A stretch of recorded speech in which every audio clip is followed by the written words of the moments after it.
મિત્રો, જય આદિવાસી, જય જોહાર, જય બિરસા મુંડા.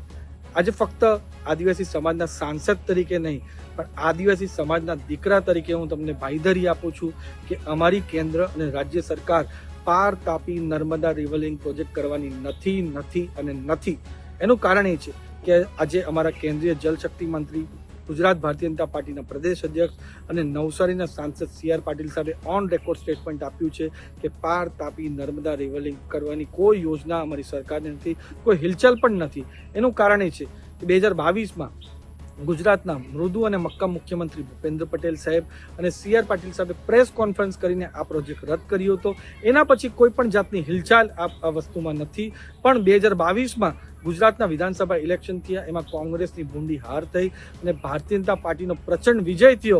એમાં ગુજરાતમાં ભારતીય જનતા પાર્ટી 156 સીટ જીતી, પણ ખાસ કરીને ઉમરગામથી અંબાજી લગીની જે આદિવાસી પટ્ટી છે એમાં 27માંથી 23 ભારતીય જનતા પાર્ટીના ધારાસભ્ય આવ્યા અને લોકસભા ઇલેક્શનમાં પણ 4માંથી 4 લોકસભા સીટ ભારતીય જનતા પાર્ટી જીતીને 5મી સીટ ભરૂચમાં પણ મનસુખભાઈ વસાવાએ, ચૈતરભાઈ વસાવાને કારમી હાર ત્યાં પણ આપી હતી. અને એના પછી સ્થાનિક સ્વરાજ્યની જેટલી ચૂંટણી થઈ એમાં પણ કોંગ્રેસની ભૂંડી હાર છે અને ભારતીય જનતા પાર્ટીનો પ્રચંડ વિજય થયો.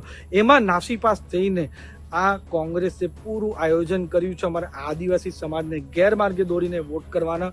પણ હવે અમારો આદિવાસી સમાજ આ કોઈ પણ વાતમાં આવવાની નથી.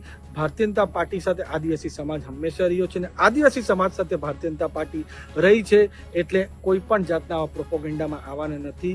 અમારો સરકાર, ચાહે કેન્દ્ર સરકાર હોય કે રાજ્ય સરકાર હોય, આ કોઈ પણ જાતના આવા કોઈ પણ પ્રોજેક્ટ જ્યાં આદિવાસીઓનું અહિત થાય એવા કામ અમે કરવાના નથી. અમારી સરકાર તો આદિવાસી સમાજનો સારામાં સારો વિકાસ થાય એના માટે કટિબદ્ધ છે. અને તમારા ચેનલના માધ્યમથી હું કોંગ્રેસને કહેવા માંગુ છું કે કેન્દ્ર કે રાજ્ય સરકારનું આવું કોઈ નોટિફિકેશન કે સર્ક્યુલર હોય જ્યાં એમણે જાહેર કર્યું હોય કે પાર તાપી નર્મદા રિવરલિંક પ્રોજેક્ટ કરવાના છે, આટલા પૈસા એલોકેટ કર્યા છે, આ મંત્રાલયે ફાઇનાન્સ મિનિસ્ટ્રે પૈસા આપ્યા હોય, એવું કોઈ નોટિફિકેશન કે સર્ક્યુલર હોય તો તમે બતાવો. એના પછી તમે રેલી કરજો. નહીં તો એ સાબિત થઈ જશે કે આદિવાસીની અસ્તિત્વ બચાવની રેલી નહીં, પણ કોંગ્રેસની અસ્તિત્વ બચાવની રેલી આ કોંગ્રેસના કથાકથિત નેતાઓ કરે છે. પણ હવે આદિવાસી સમાજ કોઈ પણ તમારી વાતમાં આવવાના નથી. આદિવાસી સમાજના લોકોને હું પાછા કહેવા માંગુ છું કે આદિવાસી સમાજનું કોઈ પણ અહિત અમે થવા દેવાના નથી. ને પાર તાપી નર્મદા રિવરલિંક પ્રોજેક્ટ જે કેન્દ્ર સરકારની યોજના છે, હું કેન્દ્રના સાંસદ તરીકે હું વાત કરું છું, ઓથોરિટી સાથે વાત કરું છું. ને અમારા જલશક્તિના મંત્રાલય CR પાટીલ સાહેબે પણ ઓથોરિટી સાથે કીધું છે કે આ પ્રોજેક્ટ થવાનો નથી. જય આદિવાસી, જય જોહર, જય બિરસા મુંડા.